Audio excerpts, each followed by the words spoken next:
உங்களுடைய காதலாகட்டும் உங்களுடைய வலியாகட்டும் அடுத்தவர்களுக்கு அது ஒரு செய்தியும் ஒரு ஸ்ட்ரெஸ் பஸ்டருமே தானே தவிர உங்களுக்காக காதுகளோ உங்களுக்காக தோள்களோ இந்த உலகத்தில் இல்லவே இல்லை என்பதனை மட்டும் புரிந்து கொள். போர் வீரனாக புறப்படு வாழ்க்கையை சந்திக்க. போர் வீரன் இவனவா அவனவா வாழ்க்கையை சந்திக்கின்ற பொழுது மட்டும் என் குழந்தையே மிக நேர்மையாக இந்த வாழ்க்கையை சந்தி. நான் ஒரு பெண் பேச்சாளராக வருவதற்கும் காலையில் வந்துட்டு போனாங்களே பாராளுமன்ற உறுப்பினர் அவர் பேச்சாளராக வருவதற்கும் வித்தியாசம் இருக்கு. 30 வருஷம் கழிச்சு ஒரு நண்பனை பார்க்கிறேன், வந்து நிறுத்துறான் பாருங்க, அரைவல்ல ஆடி கார்ல வந்து நிக்கிறான். என்னோடு படித்த ஒரு மாணவன் இன்னொரு ஒருத்தியை பார்த்தேன். ஒரு கட்டடத்தினுடைய திறப்பு விழா, ஹாஸ்பிட்டல் அது, அங்க ஊசி போடுற ஒரு சின்ன இடம் இருக்கு. அந்த சின்ன இடத்துல ஊசியை கழுவி கொடுக்கின்ற அந்த அட்டெண்டர் வேலையில இருக்கா. இன்னொரு ஒரு பெண்ணை பார்க்கிறேன், வெளியிலே அந்த மீர்சாஹிப்பேட்டை மார்க்கெட்ல காய்கறி எடுத்து போட்டுக் கொண்டு இருக்கிறாள். உலகம் எல்லோருக்கும் எல்லா விதமான வாய்ப்புகளை தருகிறது குழந்தைகளை. நானும் அவர்களோடு தான் படித்தேன்.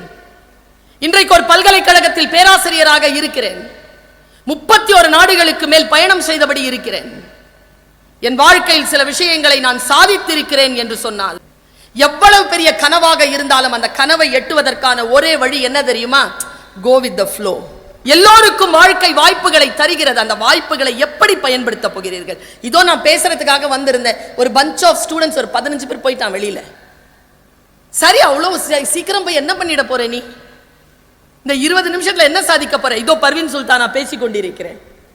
உன் வாழ்க்கையில் மாற்றம் நிகழக்கூடிய ஏதோ ஒரு சொல்லை என்னுடைய வாய் உச்சரித்து விடாதா? நான் புலம்பெயர்ந்து ஒரு இடத்திலிருந்து எழுந்து வருவதற்கும் ஒரு ஆண் புலம்பெயர்ந்து ஒரு இடத்திலிருந்து வருவதற்கும் வித்தியாசம் இருக்கு. இதோ இங்க 3 பேர் முதல்வர்களாகவும் ஐக்யூஎஸ்சி கோஆர்டினேட்டராகவும் உட்கார்ந்துட்டு இருக்கிறாங்க. நான் பேச்சாளராக உட்கார்ந்து இருக்கிறேன்னா, இதோ இந்த பேராசிரியர்கள் இங்க உட்கார்ந்து இருக்காங்கன்னா, ஒரு வித்தியாசத்தை மட்டும் உங்களுக்கு நான் சொல்லிடுறேன் குழந்தைகளை. இன்னைக்கு வயலன்ஸ் அகைன்ஸ்ட் டே.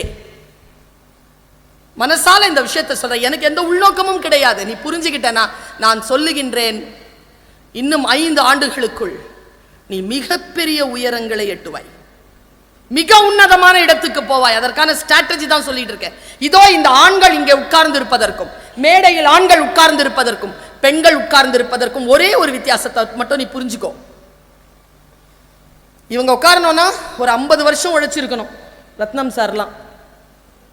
மற்றவர்கள் ஒரு 30-35 ஆண்டுகள், 40 ஆண்டுகள் இவர்கள் எல்லாம் உழைத்தார்கள், அதனால் வந்து உட்கார்ந்து இருக்கிறார்கள். நீங்களாம் ஒரு 12-13 வருஷம் உழைச்சிங்க. உங்க அம்மா அப்பாவுடைய உழைப்பும் சேர்த்தா ஒரு 20 வருஷம் உழைப்பில் நீங்க இங்க காலேஜில் வந்து ஸ்டூடெண்ட்ஸா உட்கார்ந்து இருக்கிறீங்க. ஆனால் பெண் குழந்தைகள் இங்கே உட்கார்வதற்கும், பெண்கள் இங்கே பேராசிரியர்களாக இருப்பதற்கும், பெண்கள் முதல்வர்களாக இருப்பதற்கும், பெண் பேச்சாளராக இருப்பதற்கும் பின்னால் 1000 ஆண்டுகள் போராட்டம் இருக்கிறது என் குழந்தைகள். நாங்கள் 1000 ஆண்டுகள் போராட்டத்திற்கு பிறகுதான் இந்த சீட் எங்களுக்கு கிடைச்சிருக்கு. உங்க கிட்ட நான் கேட்கிற ஒரே விஷயம், இந்த குழந்தைகள் வந்திருக்கிறார்கள், நீங்கள் படிக்கின்ற அதே வளாகத்தில் படிப்பதற்காக வந்திருக்கிறார்கள். நீங்கள் அவர்களுக்கு செய்யக்கூடிய ஆகப்பெரிய உதவி என்ன தெரியுமா? Don't disturb them. டிஸ்டர்ப் பண்ணாதீங்க. பெண் குழந்தைகளுக்கு சொல்றேன், ஏதோ உங்களுக்காக தான் பேசுறேன்னு நினைச்சுக்காத. எனக்கு பையன், எனக்கு பொண்ணு கிடையாது. 23 வயசாகுது அவனுக்கு. பயந்து போயிருக்கிறேன் நான். பசங்க மேல எனக்கு பயமே கிடையாதுப்பா. நிறைய பசங்க எப்படிப்பட்டவங்க தெரியுமா?